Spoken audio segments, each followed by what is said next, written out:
আসসালামু আলাইকুম। বেশ কয়েকদিন ধরে আমরা প্ল্যান করছিলাম যে নাইমের গাড়ি নিয়ে আমরা সবাই মিলে ঘুরতে যাব, তবে নাইম না থাকার কারণে তেমন একটা আমাদের সম্ভব হচ্ছিল না ঘুরতে যাওয়া। তবে দেখলাম যে নাইম বাসায় আসছে, দেন আমাকে ফোন দিয়ে বললো যে ভাই চলো আজকে আমরা সবাই মিলে ঘুরতে বের হবো। যার কারণে আর লেট করি নাই, আমি, রাহুল, নাইম আর সোহান মিলে রওনা দিছিলাম প্যারিস রোডের উদ্দেশ্যে। আমাদের ঈশ্বরদীর আশেপাশে মোটামুটি সব জায়গাতেই ঘোরাফেরা হয়ে গেছে, তবে আজ থেকে প্রায় 1 বছর আগে আমি প্যারিস রোডে গিয়েছিলাম, এর ভেতরে যাওয়া হয়নি। যার কারণে আমরা প্ল্যান করছিলাম যে আজকে আমরা প্যারিস রোডে যাব। আপনারা ঈশ্বরদী বা ঈশ্বরদীর আশেপাশে যারা আছেন অবশ্যই এই প্যারিস রোডটা চিনবেন। এটা হচ্ছে মূলত মুলাডুলিতে অবস্থিত সেই প্যারিস রোড, যেখানে অনেক সুন্দর একটা পরিবেশ। আমাদের ঈশ্বরদী থেকে সেই মুলাডুলি বিখ্যাত প্যারিস রোডে যাইতে প্রায় আমাদের সময় লাগবে আধা ঘন্টার মতো। যার কারণে আমরা ভাবছিলাম যে শুরুতেই আমরা চলে যাব গ্যাস পাম্পে। মূলত গ্যাস পাম্পে যাওয়ার কারণটা হচ্ছে আমরা শুধু প্যারিস রোডে না, মানে প্যারিস রোড থেকে আসার পরে যদি আমাদের হাতে অবশিষ্ট সময় থাকে তাহলে আমরা যাব পাকশি হার্ডিং ব্রিজের নিচে। ঈশ্বরদী থেকে গ্যাস ওঠানোর পরে নাইম হঠাৎ করে বলতেছে যে ভাই আমার একটা পার্সেল আসছে, যার কারণে আমাদের সবাইকে যাওয়া লাগবে গ্রিন সিটিতে। তাই আবারও চলে আসছিলাম গ্রিন সিটিতে। দেন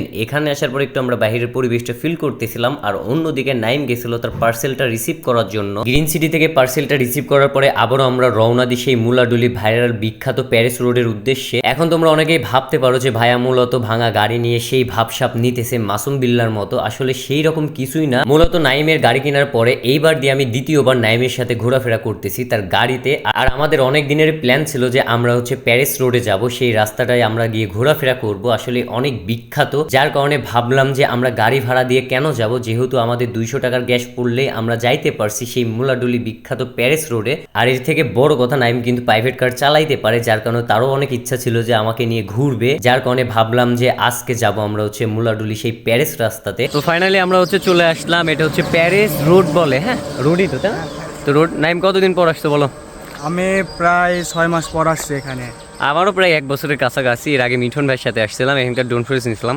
তাই ভাবলাম যে আজকে একটু ঘুরে যাই এখানকার পরিবেশটা। ভাই এই যে চারিদিক শুধু পাখির ডাক, প্লাস আমরা এত সুন্দর একটা রাস্তার ভেতরে দাঁড়ায় আছি, একটা অন্যরকম ফিল। হ্যাঁ, সরি যারা মুলাডুলি থেকে ভিডিওগুলো দেখতেছো, মানে দেখা করতে হয় না ভাই, হুটহাট করে চলে আসছি, প্ল্যান নাই।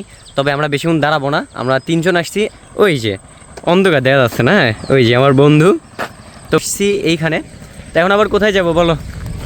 এখন আবার পাকশি যাওয়ার একটা প্ল্যান আছে, যত সময় বের হয়ে যাবো। তো দাঁড়াবো না, তো দেখা হচ্ছে পাকশি গিয়ে। আমরা মুলাডুলি প্যারিস রোডে গিয়ে বেশিক্ষণ দাঁড়াইতে পারি নাই, কারণ আমাদের হাতে একটু সময় কম। আমরা চাচ্ছিলাম যে এখান থেকে আমরা সোজা যাবো হচ্ছে পাকশি হার্ডিং ব্রিজের নিচে। মূলত পাকশি হার্ডিং ব্রিজের নিচে পরিবেশটা মাশাআল্লাহ অনেক বেশি সুন্দর, কারণ এখানে আসলে এমনি মন মাইন্ড দুইটাই ফ্রেশ হয়ে যায়, কারণ এত সুন্দর একটা পরিবেশ। আগে মাঝে সাঝে এখানে আসতাম, কিন্তু এখন একটু কম আসা হয়, কারণটা হচ্ছে অনেক ব্যস্ত থাকি, আপনারা সবাই জানেন। যার কারণে যখনই সুযোগ পাই একবার হলো পাকশি হার্ডিং ব্রিজের নিচে এসে এই জায়গাতে অন্তত আমি একবার হলেও দাঁড়াই, কারণ এখান থেকে আমাদের পাকশি হার্ডিং ব্রিজ এমনকি লালন শাহ ব্রিজ অনেক সুন্দরভাবে ফিল করা যায়। সচরাচর পাকশি হার্ডিং ব্রিজের নিচে আসলে এইরকম দৃশ্য খুবই কম দেখা যায়, মানে নদী থেকে টাটকা টাটকা মাছ ধরে আনছে, তাও আবার জীবিত। সব মাছগুলো লড়াচড়া করতেছিল, আমি দেখে অনেক হ্যাপি হয়ে গেছিলাম, কারণ ভাই এই পদ্মা নদীর মাছ এতটাই ফ্রেশ হয় আর এতটাই টাটকা হয়, আপনারা যারা খেয়েছেন তারা অবশ্যই জানবেন। মাছগুলো দেখে আমার অনেকটাই পছন্দ হয়ে গেছিল, এমনকি আমার ফ্রেন্ড রাহুলেরও পছন্দ হয়ে গেছিল, কিন্তু আফসোস মাছগুলো আগেই বেচা কিনা হয়ে গেছে। যার কারণে ভাবলাম যে মুন্নার কাছে চলে যাই, কারণ তার হাতের ভাজা না খাইলে আমার ভাই ভালোই লাগে না। এর আগের ভিডিওতে আপনাদের বলছি যে তার হাতের ভাজা আমি যখনই আসি পাকশি হার্ডিং ব্রিজের নিচে তখনই খাই। পাকশি হার্ডিং ব্রিজের নিচে ভাজা খাওয়া শেষ করে আমরা সোজা চলে আসি ঈশ্বরদী তৃপ্তি হোটেলের ঠিক সামনে। মূলত রাহুলের নাকি হঠাৎ করে অনেক হালিম খাইতে ইচ্ছা হচ্ছিল, যার কারণে বললো চল আগে হালিম খাইয়ে দেখি। যার কারণে আমরা 3 জন বসে পড়ি হালিম খাইতে, কিন্তু